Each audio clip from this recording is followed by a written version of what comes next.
Well, I daren't say welcome, but I'll say thank you for inviting me. I'd just like to say a little bit about what we're going to do this afternoon and also tomorrow and I believe Friday morning. Okay. I'm going to start by just talking about some ideas that I've been developing over the last 10 years or so. So I'll introduce those ideas this afternoon. And I'll attempt to demonstrate these ideas on videotape. I'm a little bit restricted with the videotape that I can use because the Australian and American systems are different. But I have some that have been translated onto the American system, but the quality is not wonderful. So later on in the workshop I'll be showing videotapes that I've actually were recorded here in the United States during workshops that I've done. We'll start by just looking at how some of the ideas that I've been developing apply to families with children, and then later on in this meeting we'll look at how they might apply to working with couples that have marital problems, and perhaps also look at how they might apply to working with persons that are considered to have problems that are chronic in one way or another, adults, adolescents, and so on. So we'll try and look at how these ideas might apply to a broad range of situations. I'd like to make this, it's pretty difficult to make this interactional because of the number of persons here, but I'd like to make it as interactional as possible. So if you have any thoughts or questions or comments or criticisms or whatever, please don't hesitate to make them known. We'll make space for as much of that as possible. We'll do as best we can in this large context. Okay. I'm not sure that there's more than I need to tell you just by way of introducing what I'm going to do. I'll be talking about a number of ideas. One of the ideas that I'll spend some time early in the piece on ideas that have to do with externalizing the problem. And I think many of you are already somewhat familiar with this idea. But I will introduce that now, and then we'll move on and look at some other thoughts. So initially I'll be looking at externalizing the problem, and then as the workshop goes on we'll look more clearly at what's helpful in terms of establishing therapy as a context that enables persons to reauthor their lives and relationships, to reauthor their lives and relationships according to preferred stories. And so that will be the focus that we move into as this workshop proceeds. Are there any questions so far? Oh, so far so good. All right. I really should tell you a little bit about the history of the externalizing of the problem. Some of you may know a little bit about this history, and those that do, I'll need to apologise for actually burdening you with the history again. But I think that any development that has a glorious history is worth telling, and there's a glorious history to the externalizing of the problem. I'd like to share that history with you. Okay, and it started a long way back. Goes back to when I first left school. I went to see a vocational guidance counsellor. Do you have those here in the United States? They're meant to work out what you'd be best suited for in terms of work. Okay. So I went to see a vocational guidance counsellor who decided, this is when I was at school, I should do something with my hands, that I really should be into something mechanical or something electrical, or maybe drawing. Now I can't even draw stick figures, let alone anything else, but this vocational counsellor seemed rather wise. So I started working as a draftsman. I don't know if you have them here, but I was doing engineering, drawing and design work. That's really where I started off in my career.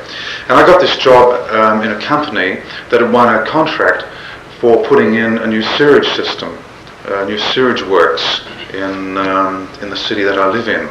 And so my job was to work on designing these sewage pumps. And so I spent the first 18 months of my working career poring over these sewage pumps. And now I'm sure that this field of work has something going for it. I mean, some people are enthusiastic about doing this sort of work. In fact, one of my colleagues seemed to be quite turned on by the whole idea of designing sewage pumps, but it didn't seem to be an appealing sort of choice of career for me. This is all very relevant to the externalising of the problem.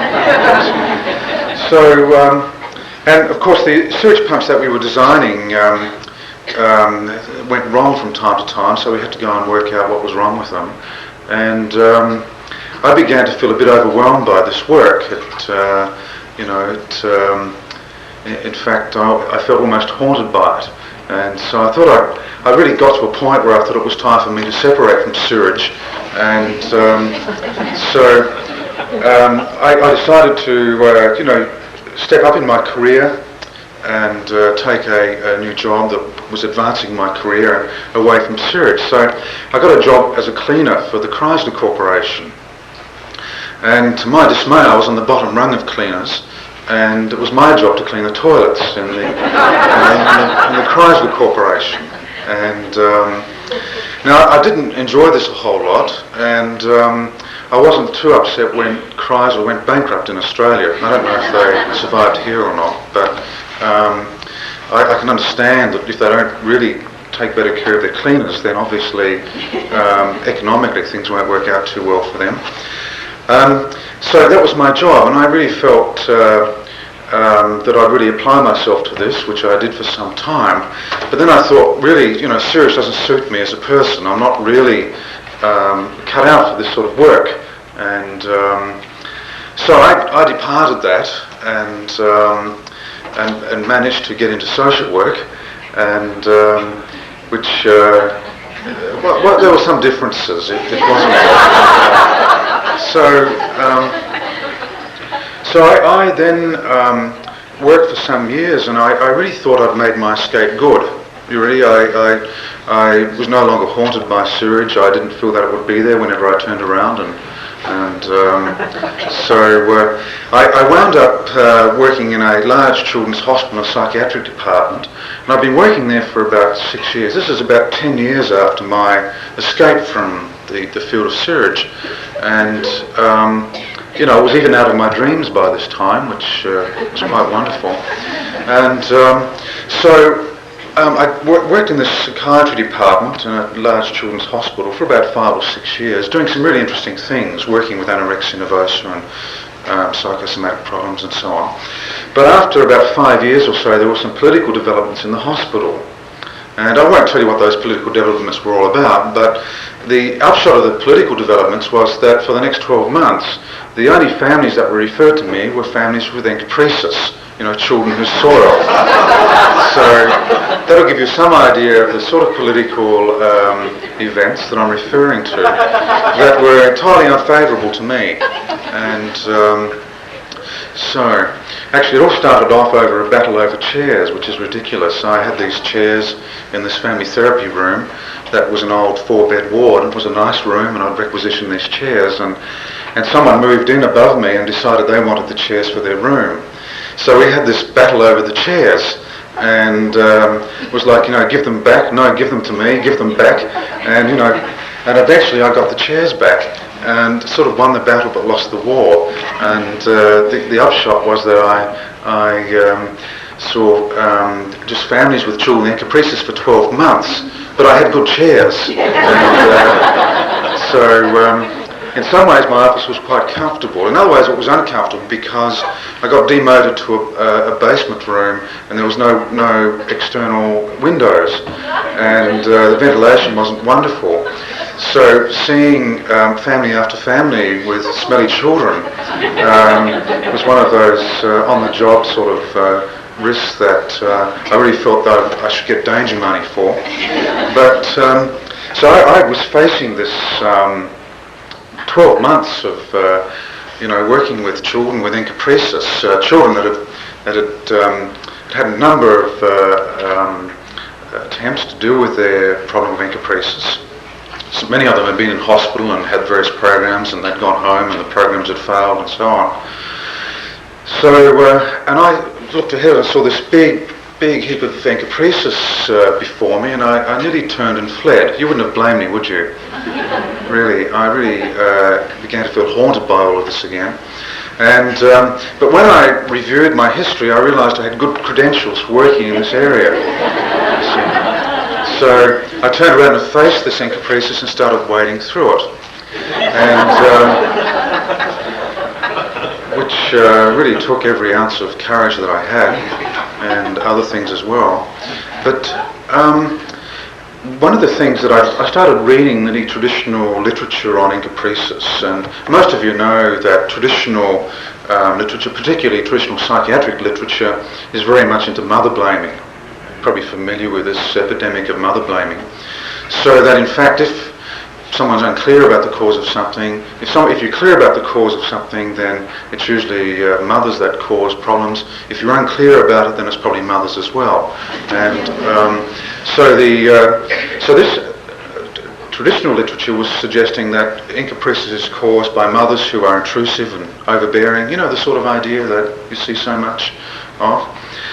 And yet, I was seeing these families in which these children were soiling consistently, and yet not in not one situation had the problem been caused by a mother. And so I realised that I wasn't really seeing encopresis, I was seeing pseudo-encopresis. I was seeing, you know, these children soiled all the time, and despite attempts to resolve the problem, the soiling persisted. But I couldn't find any examples of this being caused by mothers, so I realised it must be pseudo-encopresis. And you know, to this day, I've searched the world over, I've not yet found a real case of encopresis. I've seen lots of pseudo-encopresis, but not real encopresis. So, in fact, I did publish an article that was called Pseudo-encopresis from Avalanche to Victory, or something like that, that's available in the collected papers that was published in Family Systems Medicine some years ago. Now, I'm not just going to talk about encopresis during this workshop, even though it's a very interesting subject, but what I started to do was to sit down with these families and ask them about their experience of the problem, how the problem was affecting them. Because it seemed to me that not only was this the child who was designated as the problem, not only was that child affected by the problem, but so were other family members very much affected by it. And so I began to ask questions about what effect does this problem have on the lives and relationships of other family members. Okay. Now, what I found that I was doing when I was asking these questions is that I was encouraging the family to externalise the problem. No longer was it Johnny that was incompetent and hopeless, but it was the problem that seemed to be tyrannising family members. Okay. So I'd be asking questions like, well, tell me, how does the problem affect Johnny's life? You know, how does it affect his relationships with other children? How does this problem come between you and your relationships with him?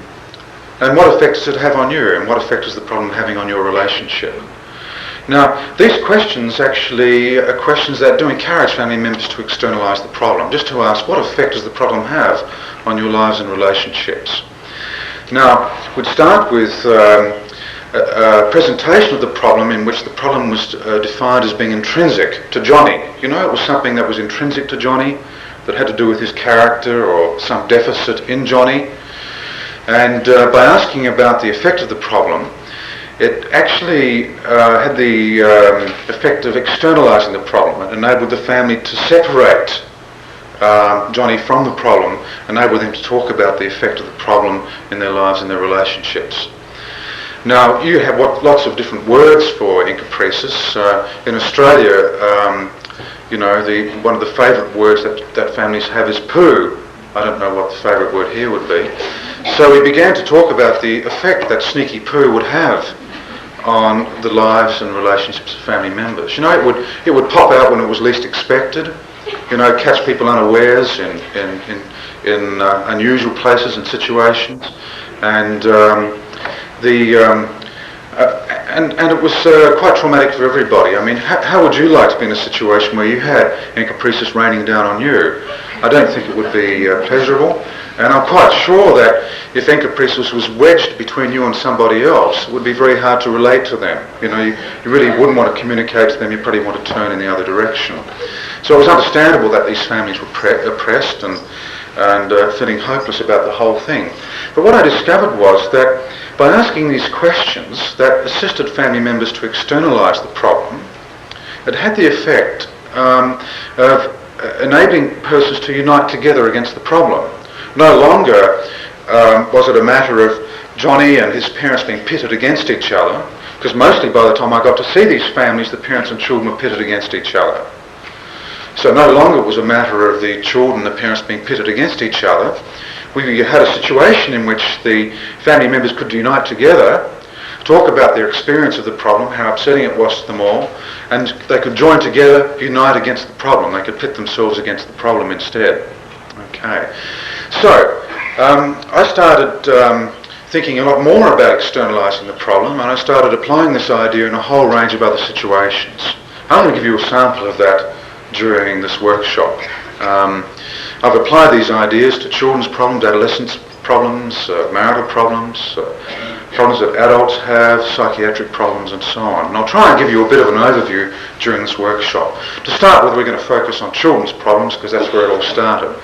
But that's the glorious history of the externalising of the problem. And so it's a history well worth repeating, isn't it? Right, I thought you'd agree with that. Okay. So no presentation of externalising the problem should go without its history. Right, I'm going to use this blackboard here in a while, and I'm just wondering if we can resituate that so that everybody can see it. Is that possible to do? Yeah, is that all right? I'll just get some notes out.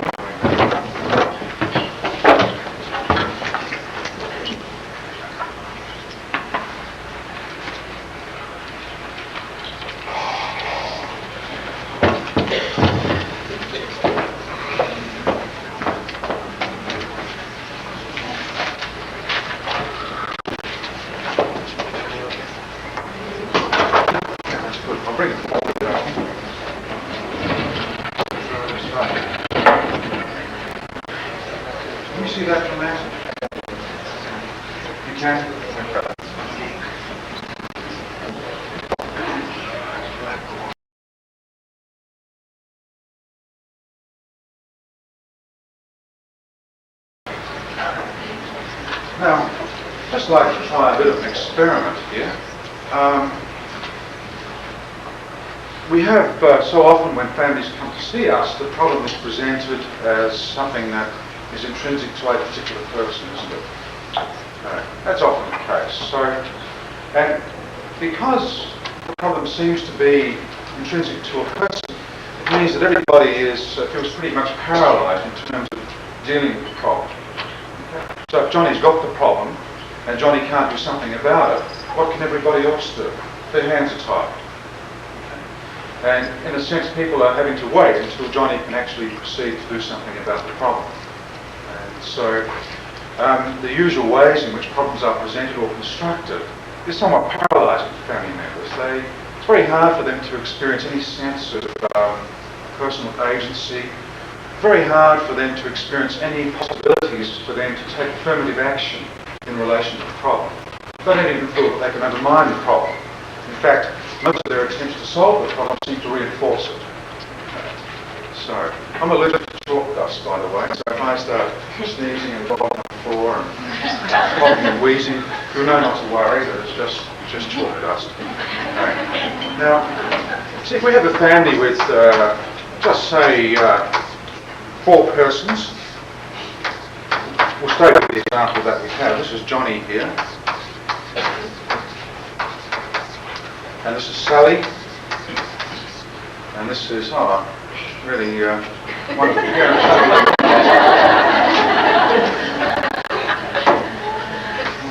This is, say, what's a good American name? Mom. Mary. Mary's a good American name. It's a good men's name, father's name in America? Mike?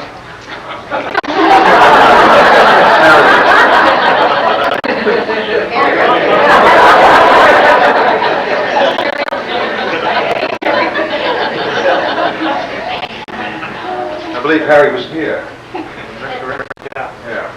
Okay. All right. This is not Harry's family, actually. Now, the family gets presented with Johnny as a problem, and the problem really seems to exist in a very narrow domain, in a very narrow field, doesn't it? And so if the problem is considered something that's intrinsic to Johnny, it exists in a very narrow field, like in here. Okay. There's not much that anybody else can do because everybody else falls outside of the field of the problem. And in our culture, in our Western culture, we tend to objectify persons by giving them problem descriptions. If there's a problem, then it's got to be a person, and that person is objectified. And we'll talk later about that process. But the problem exists in a very, very narrow field. Most family members fall outside of the field of the problem. The field of the problem really has to do with what's intrinsic to Johnny. Right. Now, if we start asking a few questions, like, by the way, it's not possible to ask neutral questions, or it's not possible to ask questions that give us a direct knowledge of the problem or an objective view of the problem. The questions that we ask have a lot to do with the construction of certain realities. So if you were to ask someone, well, look, how long has Johnny been the problem for? That brings with it certain constructions of the problem. If you were to say, for how long has the problem been pushing Johnny's life around, it brings with a different construction, doesn't it? Now, those questions don't sound too different, but in fact they're very distinct. How long has Johnny been the problem? Is something that reinforces a construction of the problem is intrinsic to Johnny, objectifies Johnny. How long has the problem been pushing Johnny around for, and does something else. It brings forth a different construction of Johnny. Okay? And it brings forth an idea about Johnny's relationship to the problem rather than Johnny being the problem. What's it doing to Johnny's future? These sorts of questions. Okay. So we can't answer neutral questions. We can't sit down and say, look, tell me about the problem, and not be involved in the co-construction of certain realities. Someone comes in undergoing some adult comes into a clinic and they're going through some acute crisis. If we ask them questions about the breakdown and trace the history of the breakdown, and we're involved in the co-construction of certain realities. If we ask other questions like, tell me, what is it? The first questions about the breakdown, or the history of the breakdown, or the history of the damage that the person's experiencing. What we're doing is we're bringing forth some sort of construction that the person was operating at a good enough level of functioning, and now they're not. They're broken down in some way. It's our job to somehow help go into reverse and locate the damage and fix it up, and then return the person to a good enough level of functioning. That's the sort of realities that are constructed with that sort of question. If instead you want to ask someone, well, tell me, I understand that you're pretty distressed. What do you think it is that you're separating from that wasn't viable for you?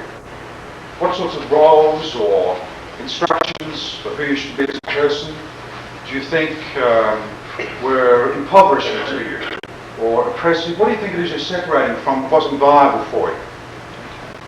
And tell me, I know that you're very distressed and pretty confused right now, but tell me, can you see anything that will give us a hint about what your destination might be? What you might be arriving to, where you might be going? Now that brings forth a different construction, doesn't it? That brings forth a construction of a transformation of some sort, not a breakdown. So you can see that the questions that we ask, we're very responsible for, and we need to carefully assume and accept that sort of responsibility. So when we externalize the problem, we're asking particular questions that encourage an external construction of the problem and the separation of the person from the problem. So let's this idea sort of enables us to separate from the idea that we can have an assessment phase and that's distinct from the treatment phase. I once worked in a child guidance clinic, and it was one of those clinics where you have to sort of pick the diagnosis, that there's an assessment that people go through, and then it's brought to a meeting, and everybody goes around and says what they think the diagnosis is. And it starts off with the person next to the director and goes around, and then the director gives his diagnosis, and everybody modifies theirs. And it was an extraordinary system that I didn't stay in very long. I managed to survive it for 6 months. But what really interested me was that with 2 or 3 of the workers in this centre, the families they saw never got to the clinical meeting, the diagnostic meeting, because the problem seemed to resolve somehow, and this seemed to be a common characteristic in the work of some people. And in talking with them, they were less interested in what's called psychopathology. They were more interested in how people were coping. So I asked them questions about how people were coping with this or that, and the families they were seeing got in touch with some of their own unique abilities to deal with certain situations and didn't need further help in the clinic. So you can see that in either case, regardless of the style of questions being asked, it's not an assessment. It has to do with active. There's no. Some of you are probably familiar with the work of Maturana and a number of other people. But Maturana says, observer in, objectivity out. There can be no objectivity in observing systems. But anyway, we start off with this very narrow field, very narrow domain of the problem. Now, when we ask a few questions like, well, tell me, how is this problem affecting Johnny's relationships with his friends at school? Is this problem of sorting coming between him and other kids at school? Well, yes, it is. It's affecting his relationships. In what sort of way? Okay. Johnny, are you pleased about that, or are you displeased? Discover that Johnny's a bit displeased about how the problem's affecting his relationship at school. Now, then we can ask other questions like, well, how do you think it's affecting Johnny's ability to concentrate? Is this problem coming between you and Johnny? Is it interfering in your relationships with him? How do you think it's affecting how Johnny feels, how he thinks, what he does, and so on? So we can look at the effect of the problem in terms of how the person feels, their attitudes, their behaviour, and so on. Interaction, how it affects their interaction with others, their relationships. So we're looking at how the problem affects Johnny in these areas of Johnny's life. Now, it's been very difficult for Johnny to take a position on the problem, because if the problem is him, how can he take a position on it? And often the parents are very distressed because Johnny doesn't seem to be opposed to the problem. Johnny seems to be going along with the problem. He doesn't seem to be terribly upset by it, or if he is upset by it, he doesn't let on. But it's very hard to take a position in relation to yourself. If you are the problem, it's very hard to take a position, isn't it? However, if you're starting to see the problem as separate from you, you can take a position in relation to the problem. So how does Johnny feel about the fact that this sneaky pill is interfering in his relationships with other children? That it's making friendships difficult for him? Johnny, are you pleased about that, or is it upsetting? Well, Johnny's a bit upset about that. So Johnny's taking a position, isn't he? Sometimes for the first time. Until this time, we've had the parents taking a position in relation to the problem. So by asking these questions about the effect of the problem in Johnny's life, Johnny can take a position. Now, so you can see that this field, this domain of the problem is broadened out slightly, isn't it? Is it clear? These questions seem to broaden the field in some way. The field in which the problem is defined, or if you like, the field in which the problem is influential. Okay. So that's the first stage. Now we can also ask, well, what effect is the problem having on this relationship? Okay. And what effect is it having on this relationship? And so on. What effect is the problem having on the relationship between the parents? Is it upsetting to death in any way. We can also ask, what effect is the problem having on Mary and Harry? Well, Mary, how does the problem affect you? Well, it makes me miserable. Okay, it makes me miserable. So misery might be one of its effects. Does it influence your view of yourself? I mean, this problem's been around for a long time. How has it affected how you see yourself? Well, I see myself as a bit of a failure. Okay. Now, what we're seeing here is the private story in many ways, aren't we? The public story is the problems of Johnny. Johnny's got the problem. But we know there's always a private story as well, isn't there? The secret beliefs that family members have about themselves in relation to the problem. So part of the private story is the fact that Mary feels a bit like a failure. Well, how does it affect Harry? Well, Harry said, I feel embarrassed. So it's embarrassing. It's embarrassing to Harry. Okay. What effect does the embarrassment have on you, Harry? Well, I feel it's hard for me to talk to other parents about being a parent, because I just feel embarrassed. I've got this child with this problem, and I find it very hard to talk to other parents. So it isolates you, doesn't it? Well, I suppose it does. It isolates me from other parents, in a way. And does it affect how you see yourself? Well, Harry might say a few things about that, and he might not use the word, but his description is that he feels a little bit incompetent as a father. Okay. And what effect has this had on your relationship with Johnny? Well, it's had the effect of me distancing from Johnny. Okay. So, now what's happening here, and I've written down some of the stages, is that we go from the idea that the problem is intrinsic to the person, or even inherent to a relationship. I mean, you'll get a couple that comes along and says, we've got a conflictual relationship, and I'll say, what effect does the conflict have on your relationship? What's it doing to your relationship? Could you help me understand what it's doing to your relationship? So that's just encouraging externalization of the problem and separation of that from the relationship. So the problem is seen as intrinsic to the person or inherent to relationships. And when we externalize the problem, we ask people about their experience of the problem. That's the second stage. We start with the problem being intrinsic. We ask people instead to describe their experience of the problem. How does the problem affect how they feel and what they think and so on. And then what we wind up is a person's describing their relationship with the problem.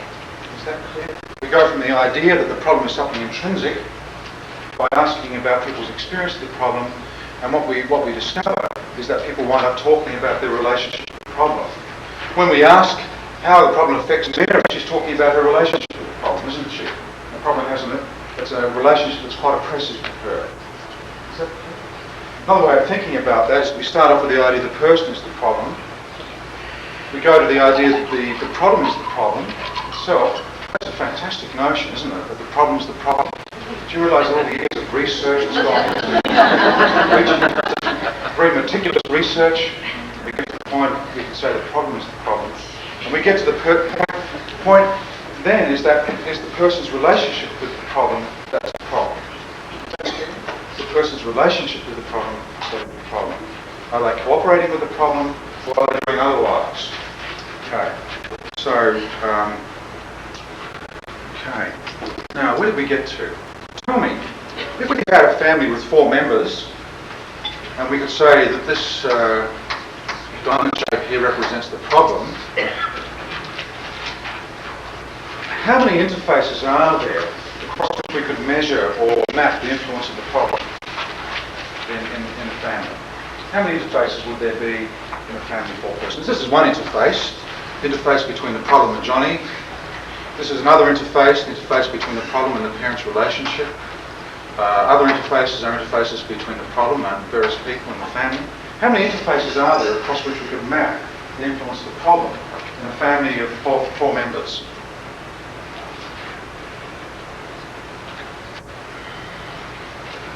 I'd like to take a guess. Indefinite. Sorry? 1 Any advance on 1? 21. Okay, 21. 21.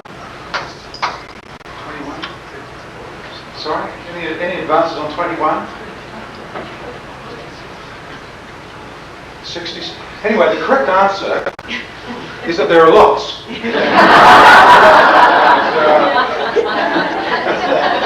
Which has also been arrived at scientifically. And, so that's the correct answer. Now, obviously, it would not be possible for us to map the influence of the problem across all of these interfaces, would it? I mean, it will take us so long to do that. So we might restrict it to who we see as the principal players in the situation or the principal relationships. Okay. Now, where do we go from here? We have this narrow field to start with. We wind up with a very broad field, don't we? We wind up with, instead of an exclusive definition, we wind up with an inclusive one. To say the problem is Johnny, and it seems like that's an exclusive definition. It excludes others from the field of the problem. To encourage people to map the effect of the problem that arises in the relationships, we wind up with an inclusive definition of the problem. We wind up with a very broad field. So, we have here a very broad field, if you like, a description of the field of the influence of the problem in the lives and relationships of family members. Not just as influence in Johnny's life. Now, this is profoundly helpful. Now don't forget that when the problem was defined very narrowly, when others were excluded in many ways from the problem, that they were passengers, weren't they? There's nothing they could do because the problem wasn't theirs. They were passengers. Now what does broadening the field in this way do in relation to that sense? I mean, what effect does it have on a person's sense of their position in the field and so on? Why do you think it's helpful to identify the broad field of the problem's influence in the lives and relationships of family members? It includes more people to be part of the solution. Okay.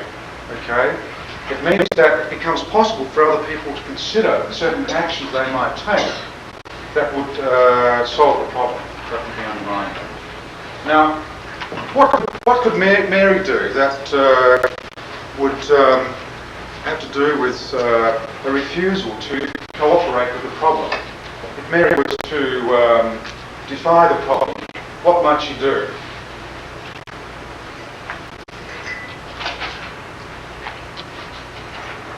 Possibility.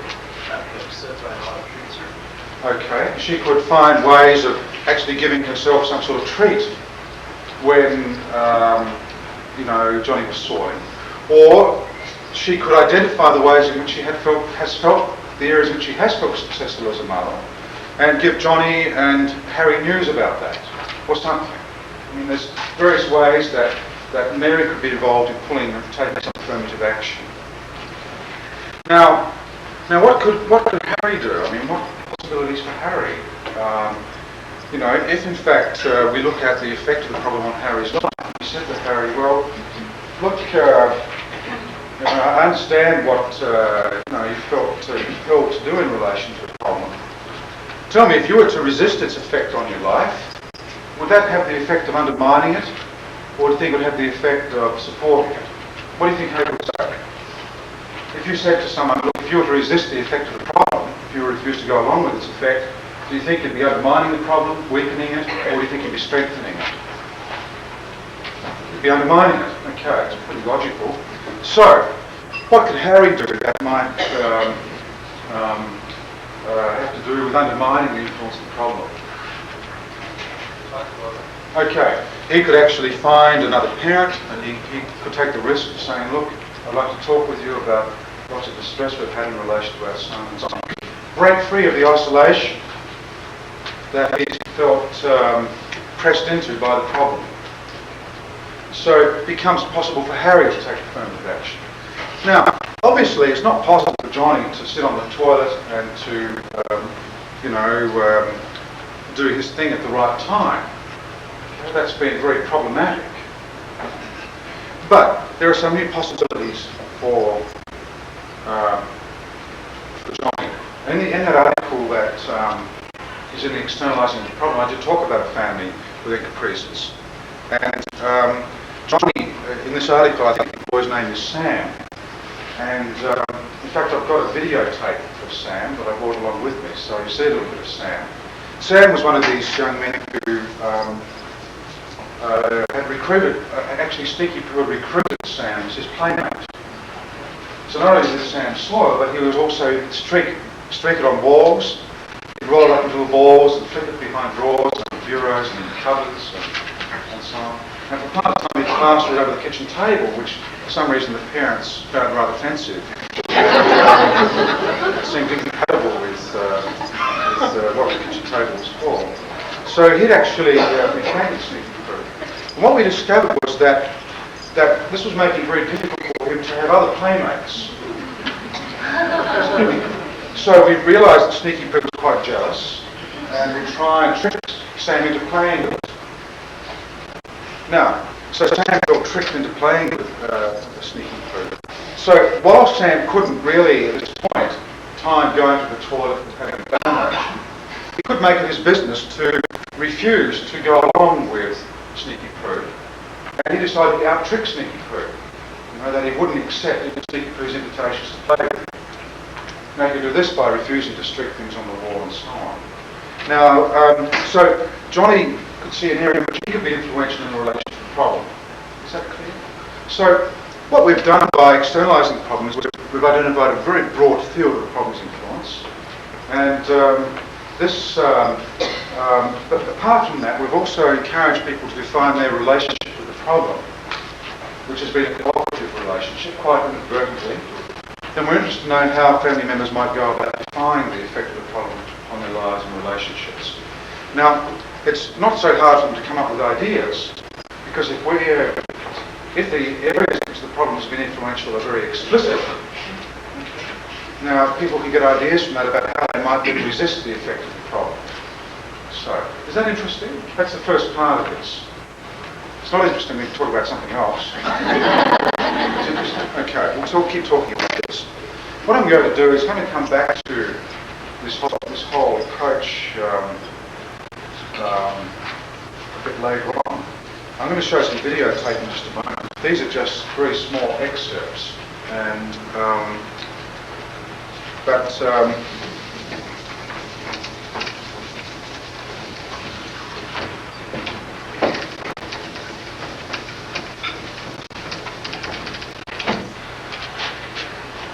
technology hasn't got into the north of America.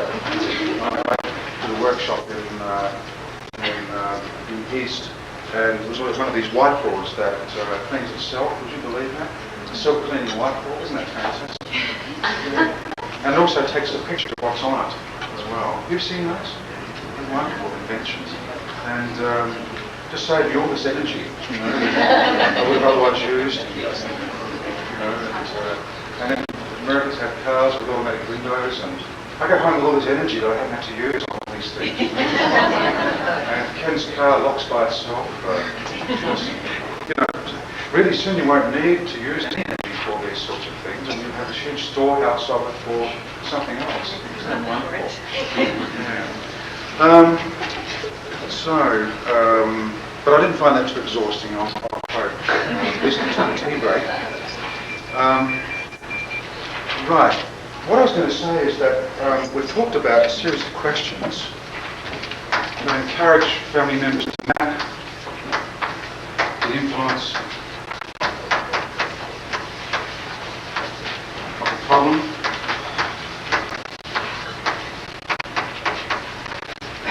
in their lives and relationships.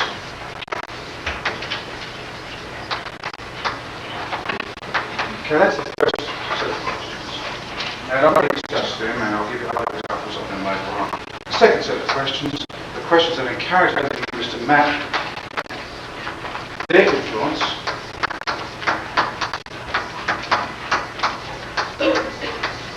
in the life of the problem.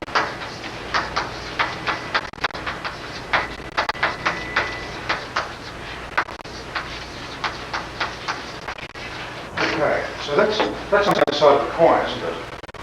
So if you like, we went back to the example with Johnny, I could say, look, Johnny, has there been any times, now obviously if we broaden the field, then it's possible for persons to identify their influence in the life of the problem. If we were to say to Johnny, if we had that narrow definition, if we were to say to Johnny, can you think of a time when Sneaky Poo could have caught you out but it didn't? You managed to put it in its proper place? No, I can't think of any. And would be restricted to something like, well, can you think of a time when Johnny only saw 70% of what he could have? Now that wouldn't be very plausible to the parents. It's a very significant example of Johnny's influence in the life of the problem, would it? But we can say, look, can you think of a time when you could have been tricked into playing with Sneaky Poo, but you didn't? There's many examples then, aren't there? Can you see that? We come up with many, many examples of Johnny's influence in the life of the problem. Okay. So, by mapping the influence of the problem in the lives and the relationships of family members, we also are in a situation where it's much easier for family members to map their influence in the life of the problem and just ask questions. You know? So can you think of a time when, in fact, you could have got tricked into being Sneaky Poo's playmate but you refused to, and so on and so forth. And family members will come up with ideas.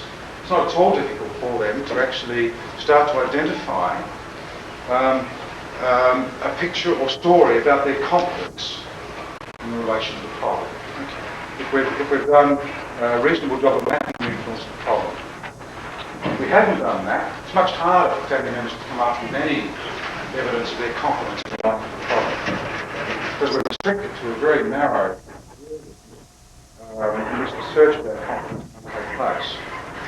The father, for example, in fact, you might say, well, it's really had this effect on me. He got me intending to talk to some workmates about this. Now that intention, the fact that he's kept that intention alive is an example of him having some influence, isn't it? But that the problem hasn't crushed his intentions. He intends to talk to someone about the problem. Okay. So, what in the videotape segments I'm about to show you, I've just got 3 small pieces. After the tea break, we're going to look at a whole interview, and the first interview of the family. So, but beforehand, we're going to look at just 3 excerpts of tape I edited a couple of years ago for a plenary address that I did in New Orleans. And in this first family, I think that we have a child called James.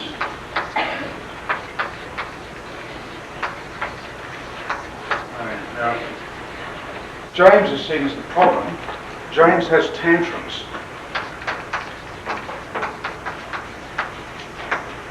And got a history of beating up young children. And James is about 5 or 6, and the school are having enormous difficulties with him because he's been giving younger children, the smaller ones at least, a hard time. So he has tantrums, and the parents find him uncooperative. And they're really distressed about what's happening to family gatherings, like Christmas or whatever. Extended family used to get together, but they've noticed in the last year or 2 that the numbers of family members have dropped off considerably. And in the last Christmas, they are the only family there at the family gathering, because he would be giving his cousins such a hard time and so on. So it's been isolated, attempted to be an isolated family, and so on. Now, these tantrums have had an effect on the parents' relationship too. The problem's been dividing them in their relationship with James. Now, in this interview, we're not going to look at the whole interview, we're just going to look at a few minutes of it, but in this particular interview, I mapped the effects of the problem on the lives and relationships of family members. We identified we worked to identify the influence of family members in the life of the problem. Now, the parents could think of one occasion when where their relationship did not collapse under the weight of the problem. They could think of one occasion in which their relationship didn't collapse under the weight of the problem. And they could think of an occasion 2 days previously when James could have beaten up a younger child who annoyed him, but he didn't beat the child up. It's an example of James's influence in the life of the problem. Now we're going to turn the videotape on and we're just going to look at a little part of this interview where I asked James whether or not he's pleased to discover that he can have some influence, in relation to the tantrums. Is he pleased about this discovery? So this is just a little segment where I'm asking him, whether he's pleased about that or not. And then I want to know how pleased is he. Is he this pleased or is he this pleased, etc. Okay.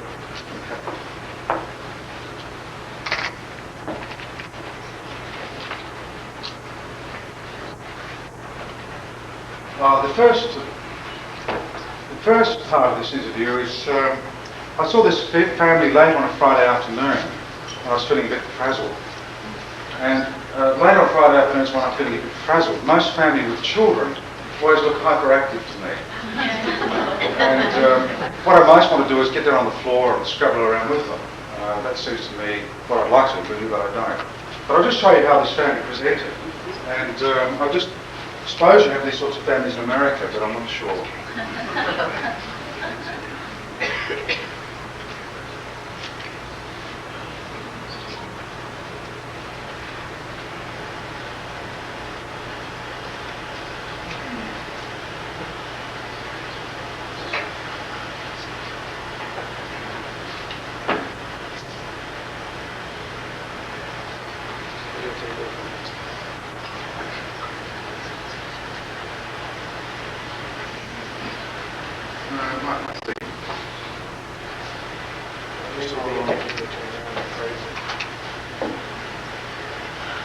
Oh, you've got to put tape in these machines.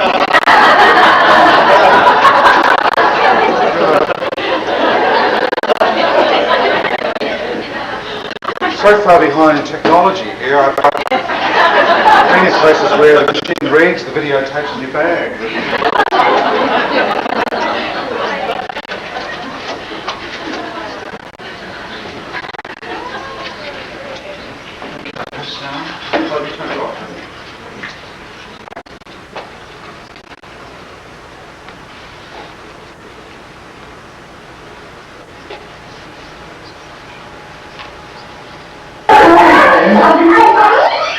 Watch this.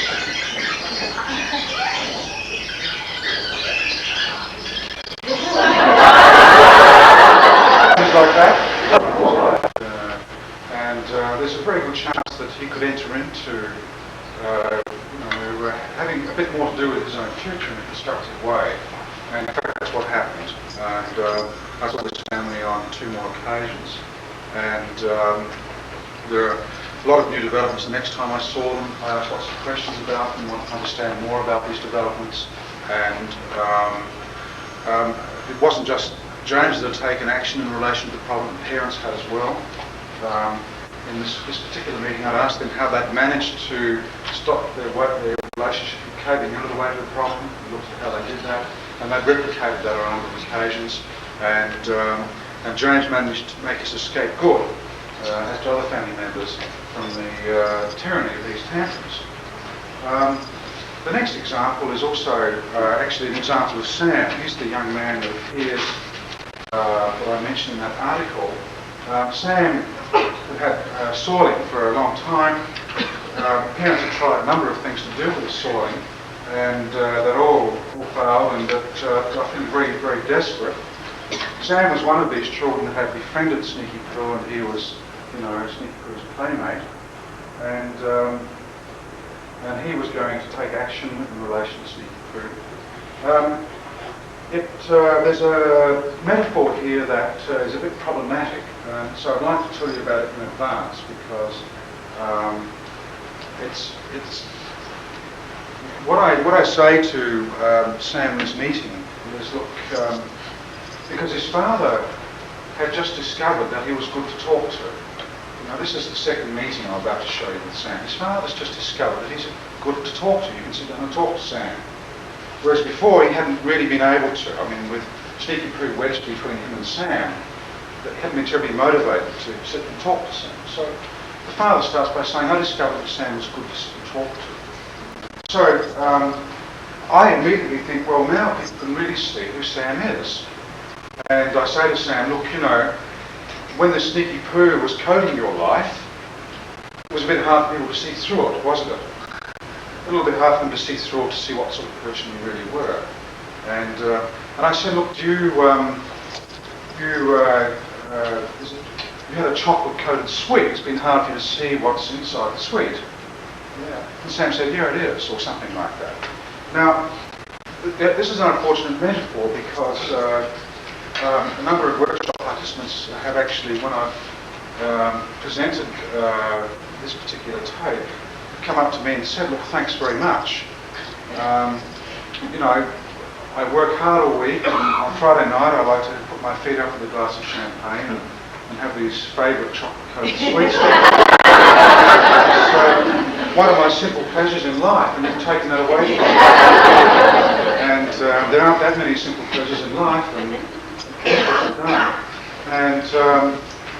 I just apologise because I didn't really, it wasn't my intention to take away people's pleasures in life. And the reason we're talking about this now is to tell you to forget about the story after you've seen this video. So what I'd like you to do is to just forget that I made any mention of chocolate-coated sweets in relation to increases.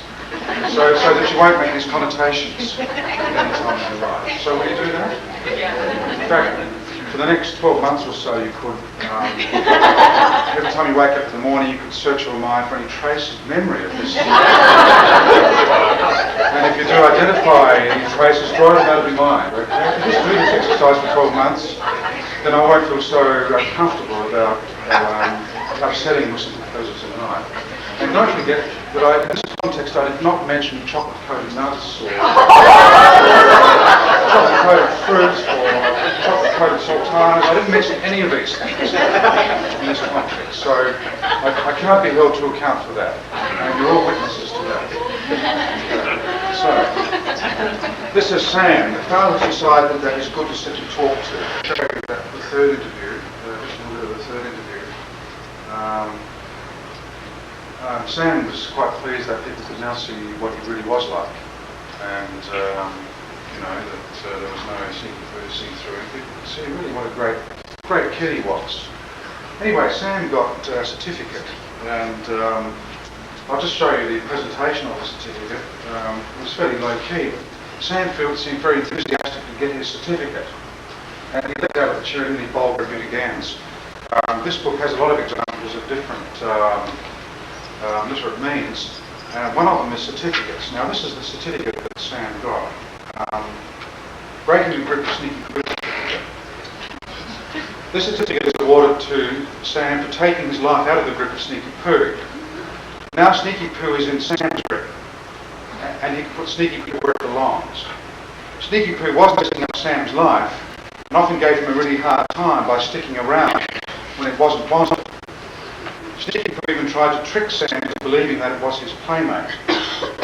Now that Sam doesn't have a messed up life, Sneaky poo can't give him a hard time and can't trick him any longer. Anybody would like to know how Sam took his life out of the grip of Sneaky poo can ask him some questions. So congratulations, Sam, and the date it's awarded on, and I've signed it. So that was the certificate that Sam got very proudly. Actually, there's another one on the facing page I should read to you. This is the beating Sneaky Wee certificate. This certificate is granted to Mary in recognition of her success at putting Sneaky Wee in its proper place. Mary has turned the tables on Sneaky Wee. That's like P. Sneaky Wee was running out on him. I think it's similar. I haven't really examined it. Sneaky Wee was running out on her. Now she has run out on Sneaky Wee. Instead of soaking in Sneaky Wee, she is soaking in glory. And it's signed, awarded and signed. So I make use of certificates quite a lot. I'm going to show you one more small piece and then we'll take a break. And then we'll look at something a bit more serious after the break. The next piece has to do with a young man called David. David's the sole child of a family that's like a sole parent family. father's away mining a lot and is rarely ever home. Sam had lots of fears. No, David had lots of fears and had become quite obsessed by these in lots of ways. He feared going to bed at night. He was anxious when he came home from school. He was always in an anxiety state at school. He had a lot of psychosomatic problems. He wasn't sleeping well, and so on. So David was in pretty bad shape. I asked lots of questions because to check out possibilities around abuse and so on, because some of the presentations of this problem could have indicated some possibilities, but they all turned up negative. And so then I introduced an approach that I call fear busting and monster taming. Okay? And part of this approach involves a person capturing the fears in a box and doing certain things with this box of fears. But in this case, David's actually brought the box along with him. Okay. He brought the box of fears along to the interview with him. So he's sitting there with his mother and he's got this box of fears that he's brought with him. And I can see that he's got pretty good control of them. You know, he's sitting there with a box on his lap and the fears are placid. You know, the box isn't bouncing around or anything like that. The fears are quite placid. He's tamed them well. So I say, well, let me have them and let me see whether they're this tame for me. Okay. So what happened was that David became very healthy and he started actually asking other children whether or not they had a fear-busting certificate. I found out that very few children had fear-busting certificates. In fact, he did some research. He found 2 other children that knew of another child that had a fear-busting certificate. And he offered to tame other children's fears for them. This is the certificate that David got. I'll just read that out and we'll take a tea break. This is the monster taming and fear catching certificate. It used to be called the fear busting and monster taming, but the typesetter got it wrong somehow. When it was sent out, we had these certificates made up on cardboard. And the typesetter got it wrong. It came back monster tamer and fear catcher. So we had to have a special meeting, an extraordinary meeting of the association, of the executive of the association. That's the Monster Taming and Fear Catching Association. And we didn't know what to do because we had limited funds in the association. And we decided we couldn't afford to get them reprinted, so we changed the name of the association. So this is to certify that David has undergone a complete training program in monster taming and fear catching.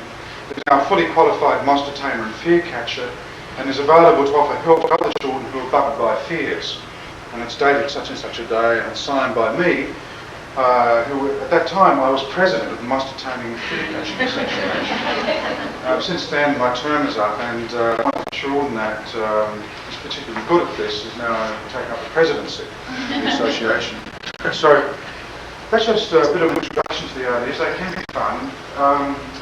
After lunch, after tea, we'll look at a more serious situation with a young man who's on the verge of being evicted from his home, from his school, for a number of problems, including violence to other children. So what we'll do is look at most of the first interview, okay, so we can look at this process. Sounds okay? We'll start again at 3 o'clock.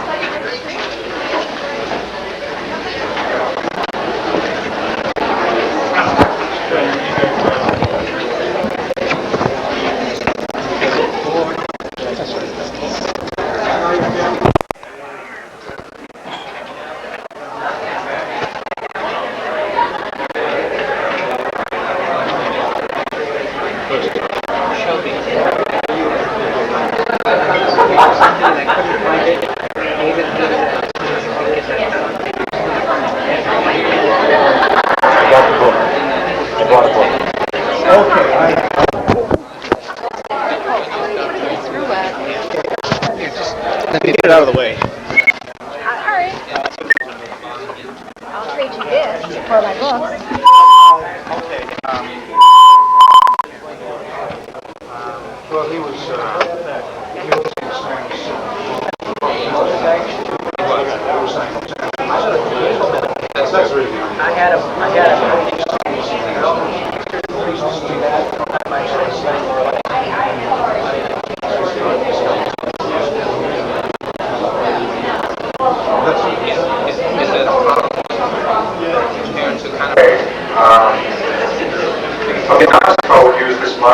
Is that easier for you?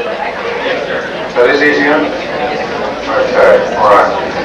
It might not be easier for me. I'm not too good around electric things, and I've had some rather bad experiences with microphones. I was doing a workshop in Christchurch, New Zealand some years ago, and they had all these microphones for some reason. You know how sometimes you see all these electrical cords all over the place, and most of them are for appearance. They're really serving purpose. And I don't want to try and experiment with scissors along to cut some of the wires to see which ones make a difference, because I'm quite sure you don't need all of these wires that they often have.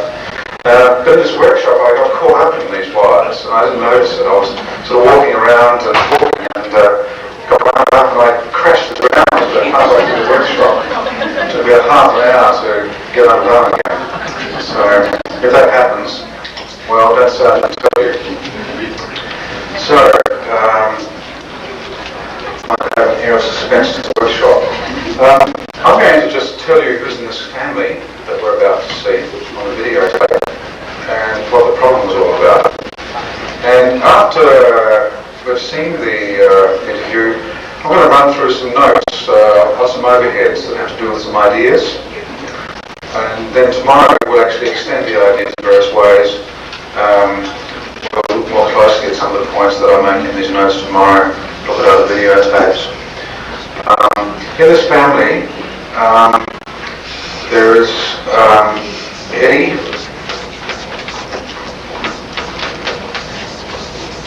Oh, by the way, any recording at this point should stop. Any recording of this meeting should stop because I don't have permission for being expelled from the school that he's in.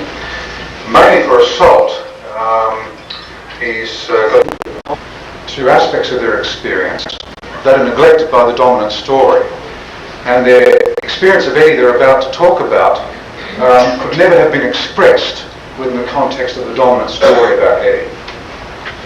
His relationship with his father, and Eddie expressing a different experience of his relationship with his dad.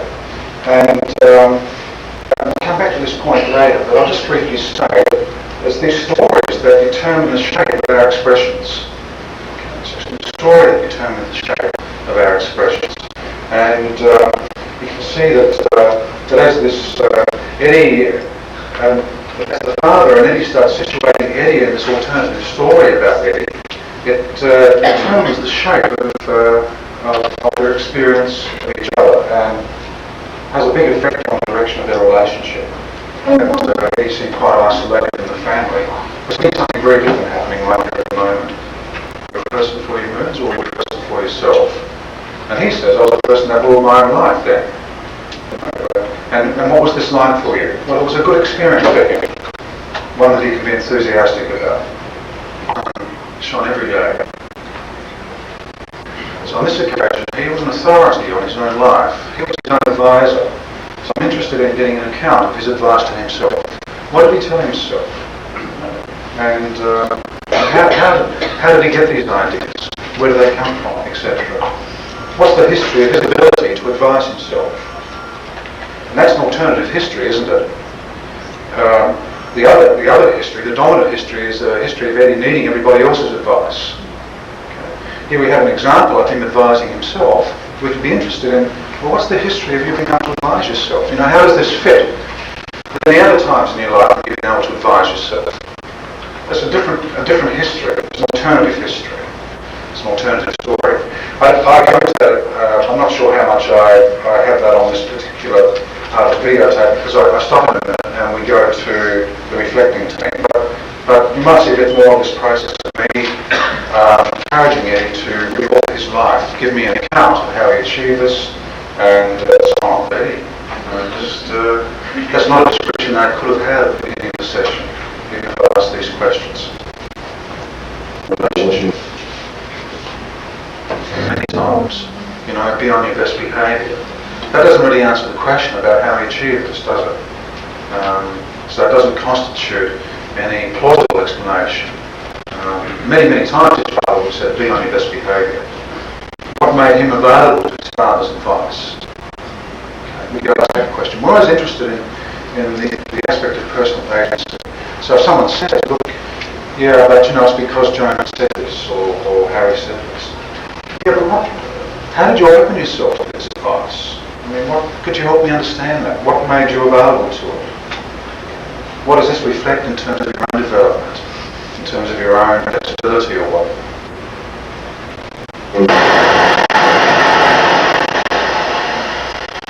Okay, we spent a bit more time trying to work out how Vinny achieved this so that his advice would be more valuable to him. His advice to himself would be more valuable to him. And we could do a lot more with that. You know, what could mum and dad do that would help remind you that you're able to advise yourself? That you're not a person that needs everybody else to advise you, etc. And then we brought in the reflecting team. Now, some of you are familiar with the ideas of the reflecting team, and some of you probably are not. In this particular situation, the reflecting team is composed of a number of members of the workshop audience, okay, who've been observing the interview on a closed-circuit television set.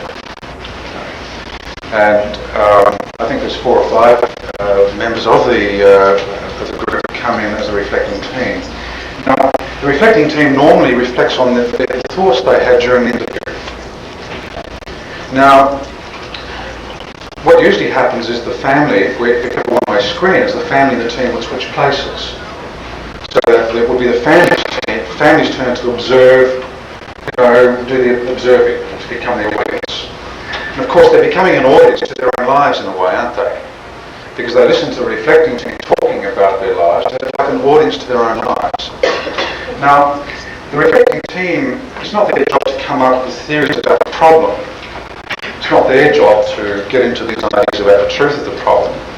The reflecting team's task is to comment on interesting developments that they noticed that took place during the session.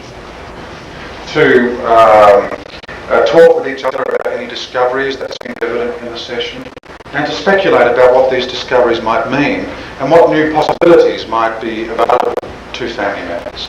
So the reflecting team doesn't deal in settled certainties, they deal in a carnival of possibilities. Okay. And we'll talk more about the reflecting team at a later point, but the reflecting team doesn't say how things are. They're in the world of as if, maybe, might be, possibly. They speculate. And they encourage family members to become more fascinated in their own lives, more curious about certain events that have taken place that family members would have otherwise been blind to. Okay. So they encourage family members to attribute meaning to these events that normally would have passed unseen.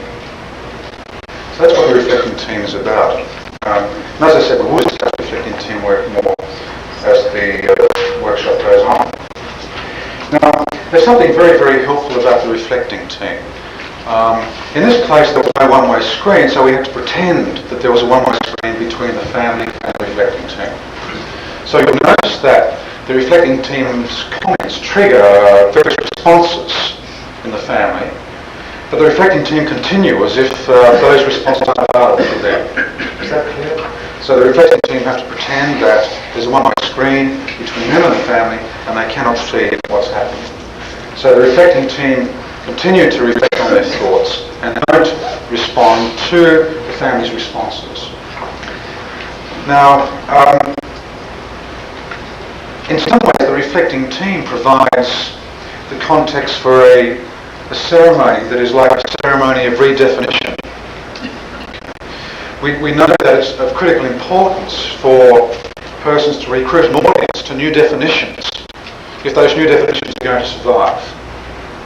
If you recruit an audience to a new definition, to a new story, this opens up space for the new story to be circulated. It contributes to the endurance of the new story. Now, a number of anthropologists have taught or studied at great length definitional ceremonies. And one of those anthropologists is a woman called who studied an aging Jewish community in Venice, Los Angeles. In fact, there was a movie made of her work, or a documentary made of her work called Number Our Days, that won an award in the late 70s. It's really worth seeing that movie if you can get your hands on it, or that documentary. It's about her work with this very poor, neglected, aging Jewish community in Venice, Los Angeles. It's a community that is a neglected community where people in the community were having a sense they were losing themselves, losing a sense they even existed.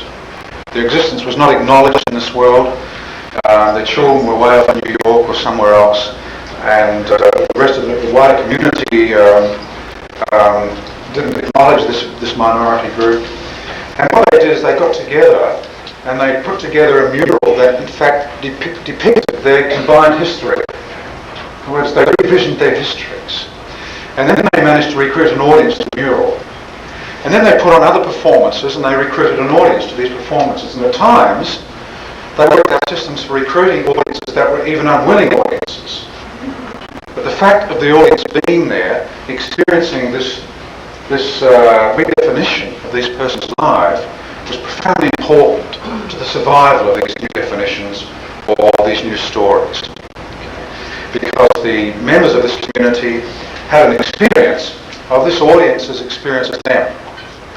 You know, the idea that our concept of ourself is to a large extent determined by how we view others, how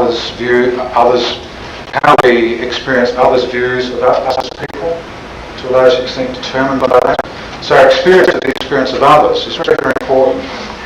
So these reflecting teams establish a context for a ceremony of redefinition, but in a reactive way because the team is speculating about some of their new possibilities, thoughts that came up during the interview. Now, it's very important that reflecting teams don't just make positive comments, or affirming comments, because to do that is to actually, and to restrict, I mean there's nothing wrong with a positive comment or two, but to restrict one's operations to that is to enter into a position of being the primary and privileged author of these persons' lives. Instead, it's helpful for the reflecting team to enter into what we call the subjunctive mood, the mood of as if, maybe, might be, possibly. Not the indicative mood, this is how things are, but the mood that encourages family members to speculate more about the meaning of certain sparkling facts that became apparent in the session. Is that clear? And the more curious they become, the more active they are in the reauthoring of their own lives. Okay. Now, this reflecting team hadn't ever done any reflecting teamwork before, and I didn't get a chance to discuss reflecting teamwork with them. So initially they just start off by making positive comments. And one of the reflecting team members gets into trying to convince the parents that Eddie's not such a bad person. Now that's quite problematic because it's in a way discrediting the parents' experience of Eddie, at least one aspect of their experience of Eddie.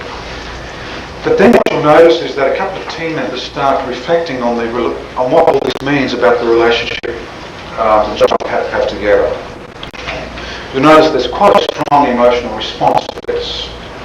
My sense in the interview was that this was quite not overwhelming, the sadness or the whatever it is that we see expressed here, but I felt something like exhilaration. Because I had an idea that Pat and Joe were seeing some new possibilities for the first time. Seeing the possibilities of capturing some happiness. So for me it was very moving and also quite exhilarating. But I won't stop the tape during the team reflection. We'll just play it through. You'll notice that when the team start reflecting on what this means about Joe and Pat's relationship, that we see some shifts. This is not what reflecting team would necessarily look like if a team had had some practice out of this, if they'd been, into this for a while. But I think they do a relatively good job at the first part of that. Okay, and how does that connect to, what we're seeing here? Is that clear? We're looking at an alternative history of them as fighters, as people who are able to take steps to influence the course of their lives. Not passive, not a good comment, but it's persons really taking a risk and experimenting with this work. Sorry about that, press still. But that's a really good idea, isn't it? He seems to protect his mates from school. Some of his mates from school seems to protect them from these moods. I wonder if we can work out how he does that, whether that might help him protect other family members from these moods. It seems like a really interesting idea that one of the reflecting team members have come up with. In the situation for some of that happiness that she's been so hopeful about in relation to this situation. And and I felt that he wanted to be included or something. That's the sense that I had. So I asked him, what is he thinking? Big step for Eddie to take. In fact, it's an enormous step for Eddie to take. Okay. Because you don't normally move by me, do you? Or something like that. So Pat responds, very different language. Before it was what Eddie was doing to them, and he's talking about them joining together, fighting together, to save their relationships. That really gives some idea of the importance of this step. It takes it very seriously. And he measures the distance as very significant. Okay. For the parents to tell Eddie more about this other story about their relationship, and for Eddie's to be in a position where he's having to tell them more about this alternative story to fill this account out more events that actually do contradict this old dominant story about him as a person. Now, these would not have been available for the father to express if in fact we didn't have an alternative story about Eddie. Okay. The selection of our experience, those experiences that we select out for expression, that selection is determined by the story that we have. It's not possible for us to express all of our lived experience, It would be totally impossible. There was an author, a writer called Proust, who tried to describe eating a piece of cake. And he entered into this project where he shut himself away from life, and he was going to try and directly map life. He was going to try to completely describe his experience of life. And it took him at least one very long chapter to describe eating a piece of cake, because there were so many aspects of his experience to articulate, to put into writing around eating a piece of cake. So it was an ambitious project that he could never succeed with. If I was to try and put into expression my experience of this meeting, every aspect of my lived experience of this meeting, the rest of my life. So we only really express selected aspects of our experience. Now, this old dominant story about Eddie meant that they were expressing selected aspects of their experience with Eddie that fitted with that dominant story. They're now able to express other aspects of their experience of Eddie. So the father's now about to tell me about the weekend before last. Okay. Now this information would never been available to me in the context of the old story of Eddie. Okay. This is not information that would have been available at the beginning of the session. This is not to suggest that the parents would have decided not to volunteer it. It just wouldn't have been available to them. Is that correct? There's no way they could have expressed this aspect of their experience of Eddie. They would have been blind to this aspect of their experience of it. I'll talk a bit more about the follow-up in just a while. That's basically the interview. Interested any thoughts or comments or questions in relation to that interview that you might have? Yeah. I was wondering how you went about rendering it newsworthy, because it seemed like you took that one part and made it really newsworthy. Right.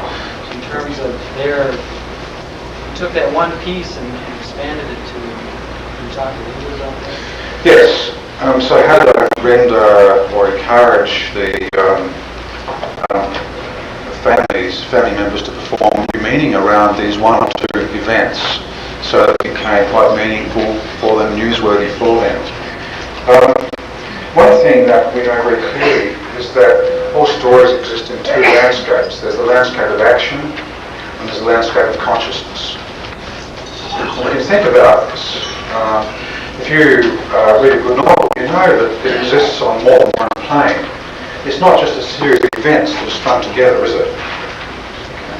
There's also a landscape of consciousness. There's the events when they're strung together in a particular way, like in the plot. But the other aspect of the landscape of good stories is the landscape of consciousness. In other words, what the different characters in the story perceive in relation to the events. How they feel in relation to events. This is the landscape of consciousness. What the characters in the story perceive, what they think, what they feel, what meaning they attribute to events. So there are two landscapes in any story. So if we have what I call a unique outcome, which we might talk more about later, it's an event that could not have been predicted, through a reading of the dominant story. If we just had a reading of the dominant story, we could not have predicted these events, could we? The event of the parents salvaging their relationship when it was on the brink of destruction, and Eddie's performance the year earlier on this particular holiday. We could not have predicted them. They're unique outcomes. So they seem isolated events. Now what we're really interested in is for the family to actually build an account around these isolated events, both in the landscape of action and the landscape of consciousness. So we get to know a bit more about the landscape of action by asking how questions. Well, Eddie, how did you do it? Tell me about that. What did you tell yourself? What steps did you take? So what does this fit with? I mean, where does this event fit? And how is it associated with other events? You see how we build a landscape of action. We have this particular event here in the present, and we encourage family members to fill the gaps. We want to understand how they achieve this. They're the how questions, the landscape of action questions. And we can go further than that. We can say, well, how does this fit with what you know of Eddie's ability? I mean, where else has this shown up in his life? Could you tell me about that? Tell me when you were how did you get ready to take this step? Could you tell me about that? What steps did you take to get ready for this step? How did you deal with your anxiety? How did you prevent that from pushing you back? What worked for you, and what happened next? So it's a bit like the event is like one stone in an arch, and we know that an arch is a very, very unique arrangement of stones. And it took a long while to discover how to put an arch together. Okay. So we know that we have one stone in the arch. What we're interested in is how that fits with other stones that made the positioning of that stone possible. So we can think about an arch, and we can think about how questions. How does this fit with other events? How was this event made possible? In what context does it occur?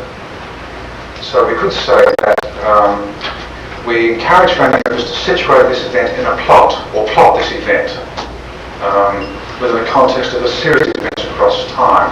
In that way we get a new account, don't we? The spaces are filled for us. Then there's the landscape of consciousness. That's like standing back and looking at the arch and thinking about what it might mean. How do we perceive the arch? Is it a thing of beauty, or is it something that serves a particular purpose? Okay. So what are our reflections on the arch? And how do we feel in relation to this? Is that clear? That's the landscape of consciousness. What's our angle on the arch? So I'm asking questions like, what do you think this reflects in your relationship? What does it tell you about yourself that you didn't know before? These are landscape of consciousness questions. Okay. How does this discovery, how does this realization affect how you feel about your relationship? Okay, and feeling differently, what does that make possible in terms of your next step? I mean, and if you see yourself taking that step, how will you feel then? And feeling differently about your relationship, what's the next step, and so on. You see the landscape of consciousness questions that have to do with possibilities and reflections and so on. So that's one answer. There are many other answers to your question. We might be looking at some of those other answers a bit later in the workshop. I wrote a paper called, a couple of years ago, called The Process of Questioning, the Therapy of Literary Merit, ? And a number of these questions, categories of questions appear in that article. We may look at them tomorrow. So we think how questions, so just the idea of how and the idea of what does this reflect. These are very important ideas for us to have in these situations. They'll inform our questions.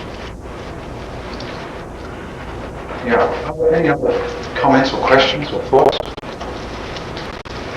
Yeah. I have a question on the reflecting team. If you are in a situation where you have the opportunity of working with a team every time you see a family, is it a good idea to use that reflecting team at a time, or just every now and then, or your thoughts?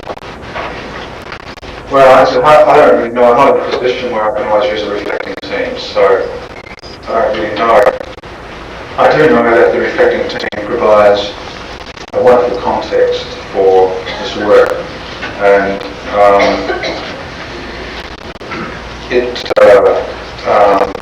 the usual structure is, that there's the interview and then there's the reflecting team, and often I interview the reflecting team. Instead of doing it this way, I'll interview the reflecting team. Then I interview the family about the reflecting team's comments. I encourage them to assess the reflecting team's comments. This, I think, is far more egalitarian. We don't have a team of invisible experts behind the screen evaluating the family, submitting the family to so-called expert knowledge. We avoid that imbalance of power, and instead, I'm getting this right. I have almost trouble saying power in North America, and the times I say power, and I know that's not quite how you say it, but I'm getting in the middle there somewhere. This imbalance of power. The reflecting team undermines that so that family members are having to assess the reflecting team's comments. Which comments did they connect with, which didn't? If they did connect with certain comments, what's their theory about that? This provides the basis for extending the new story, helping understand this connection that you made, and how that connection be helpful to you. What difference will making that connection make to your next step, and so on. And then afterwards, after the family time, I often then interview the reflecting team again, because I'm interested in any of the unique developments that occur in the reflecting team. You see lots of creativity taking place in the reflecting team, and I'm interested to encourage people in the reflecting team to build an account around that. So if the family found something particularly helpful, if the reflecting team member, a particular member or members made comments that really did assist the family to reauthor their life according to preferred stories, it's an idea that I would have predicted that the team member would have come up with. And what then? I asked them landscape of action and landscape of consciousness questions. Is that clear? So that the reflecting team members become aware of what they're originating, what are unique outcomes in their own work, what is unique about their own style, and so on. And so we might also talk a bit more about teamwork. But that's not really an answer to your question. It just gave me the opportunity to say a bit more about the reflecting team, and it's a good opportunity. I don't really know. I think the reflecting team is very helpful. I don't know anybody who's in a position where they can always use a reflecting team. But whether it would be desirable always to see the reflecting team or not, I don't know.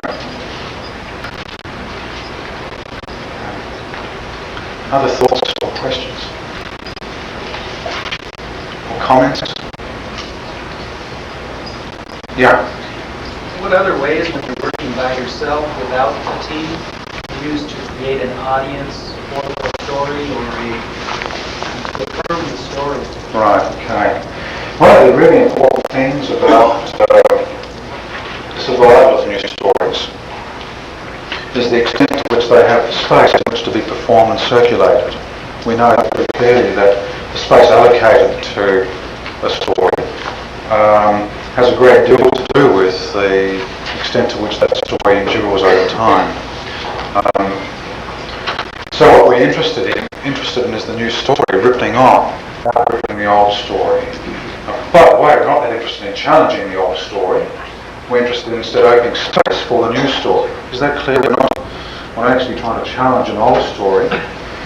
In this example, you see the new story is about the ripple. Joe, at the end of the interview, comes up with some new facts that have to do with extending the alternative story. And it reminds me of a quote from Bateson. I always misquote Bateson. I'm probably about to do that again. But Bateson said something like, "The ripple that lasts the longest lasts longer than the ripple that lasts not so long." That's a profound statement.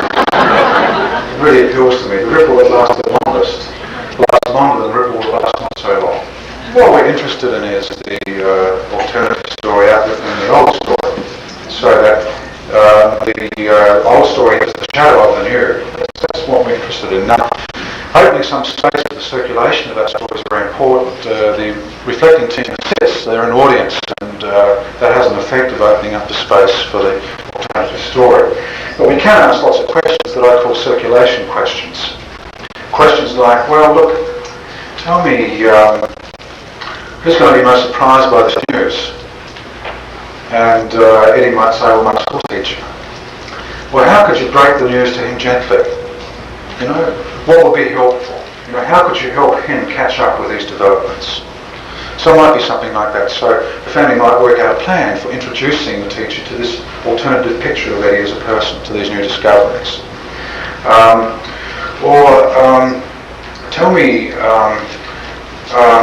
who do you know that's most likely going to treat you like the old picture of you as a person? How could you put that into the new? You might work out a way of doing that. You might have some ceremony of some sort. So you might invite that person to some celebration of the change of some sort, in which the family members make a certain statement or declaration about where they were and where they've got to.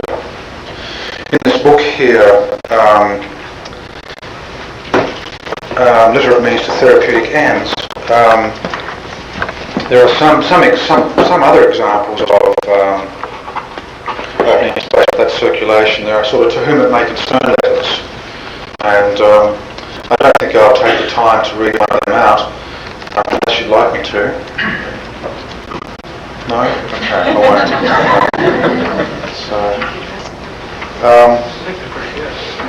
There's a to whom it may concern recruiting a wider audience. So there are some notes about recruiting a wider audience, and some ways in which that can be done. David Epstein, whom Ken mentioned earlier on, is a close colleague of mine, not geographically, but in terms of our ideas and practices, he's a close colleague of mine and one of my best friends. He's from Auckland, New Zealand. He's done a great deal of work around ceremony, establishing definitional ceremonies, so that other persons from the wider community are invited into the new story. And these ceremonies might involve someone baking a cake and, you know, various other things that can be done that in fact are like a definitional ceremony that has to do with the reincorporation of that person back into a familiar context, but with a different status. Okay, so we can have these definitional ceremonies. I remember some years ago seeing a videotape of a definitional ceremony. Some people in Sydney, a family therapy team there, had been working with a family around some of the ideas I've been developing for working with anti-priestess. And they decided they would have a party. So the team members joined the family, they had a party together in the last session. So they brought in cakes and balloons and whistles, and they had a really good party. And at the end of this party, the young man that had been presented initially with anti-priestess was quite forceful in requiring team members to sit on balloons and burst them as a last message to really teach Sneaky Poo a lesson, you know, that Sneaky Poo had been firmly sat on, and its bubble had been burst. So that's like a definitional ceremony. So I have an example on one of my videotapes here somewhere. Having a definitional ceremony, just a fairly low-key definitional ceremony, with a young woman who had a 20-year history of anorexia nervosa. And for the first time, she'd actually gone and bought herself some food that she'd given to herself. Instead of eating second-hand food, she'd eaten first-hand food. She'd gone and bought herself a chocolate bar. That wasn't at a discounted price even. You know, she paid the full price for a chocolate bar and a chocolate bar. So we had this definitional ceremony. We've got some chocolate bars, and the team sat down with her, and we ate these chocolates, and we talked about this and about what this meeting was all about. And during the meeting, this young woman also ate a chocolate bar. And she said at the end of it, "Do you know, it's the first time I've eaten in public. I've never eaten before in front of anybody."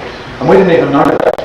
Now that was like a unique outcome that took place in the session. Quite a spectacular So then we could ask questions about that.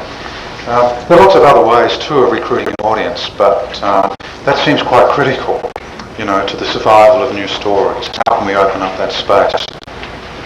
So we've only really talked about part of the story here so far. Yeah. Regarding the survival of the story, one of the questions I heard are charges against solution-oriented therapy and grief therapy that it's short-lived and a band-aid therapy. And I'm wondering, about long-term research or how long is it? What kind of follow-up have you done on the cases to show that the old story doesn't take over? I'm just curious.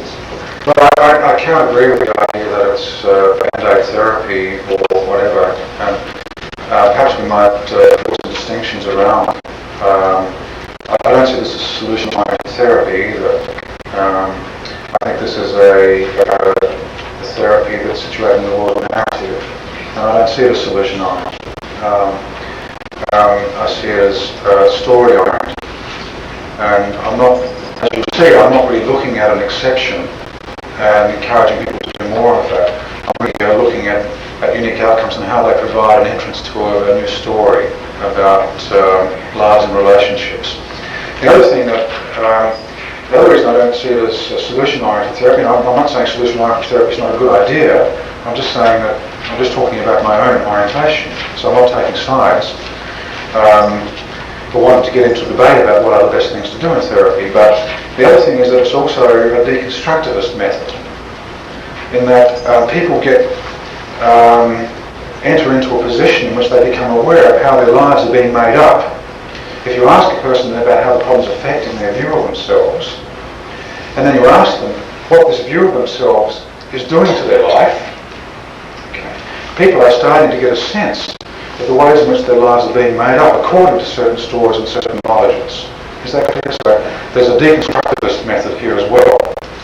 So there are a number of aspects to this that I think draw it as something as distinct to solution-oriented therapy. If you like, we could talk more about the deconstructivist aspects of it.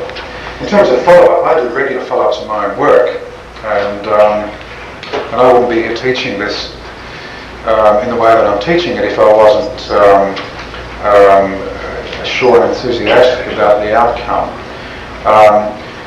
The only study that's been done on this work that is a purely independent study was done on some work that I've been doing at a large state psychiatric hospital in the city that I work in. And it's not a very good study because it's retrospective. It was also motivated by political reasons. It's motivated by a senior consultant who was antagonistic towards our presence in the hospital. And it was carried by a person that was quite independent according to criteria that didn't really interest us. So it wasn't conducted according to parameters that we would find helpful, and we didn't really think that the families were working to find it helpful. Nonetheless, the person that carried out the study was not antagonistic to us. In fact, was originally positive about our presence in the hospital. And it went back to 1984 and selected out about 35 families that we saw. This is a part-time unit. It functions on 1 or 2 afternoons a week. And it's a unit that hasn't got a high profile in the hospital.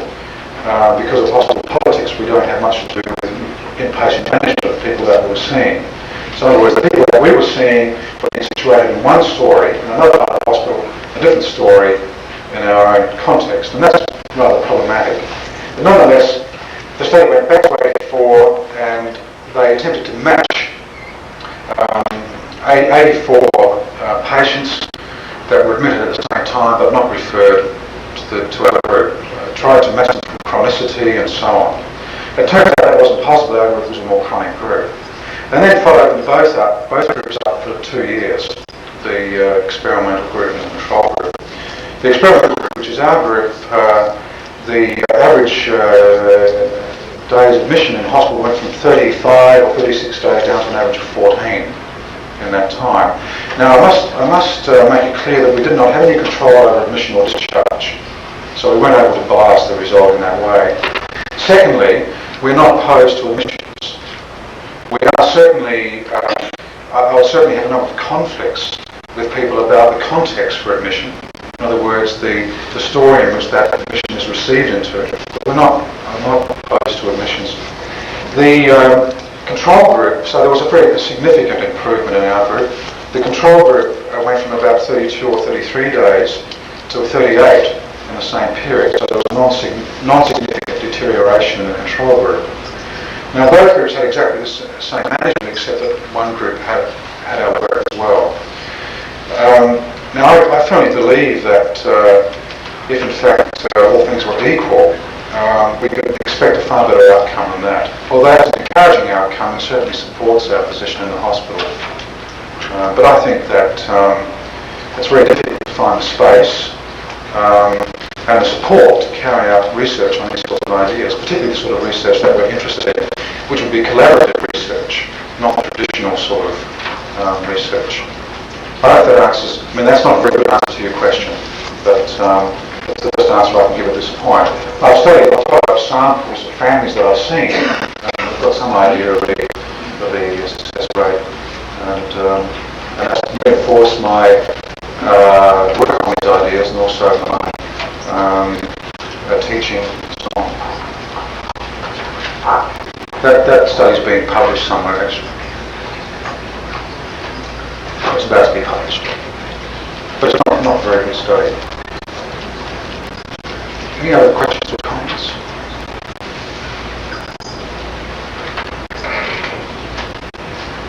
Did anybody ask a question?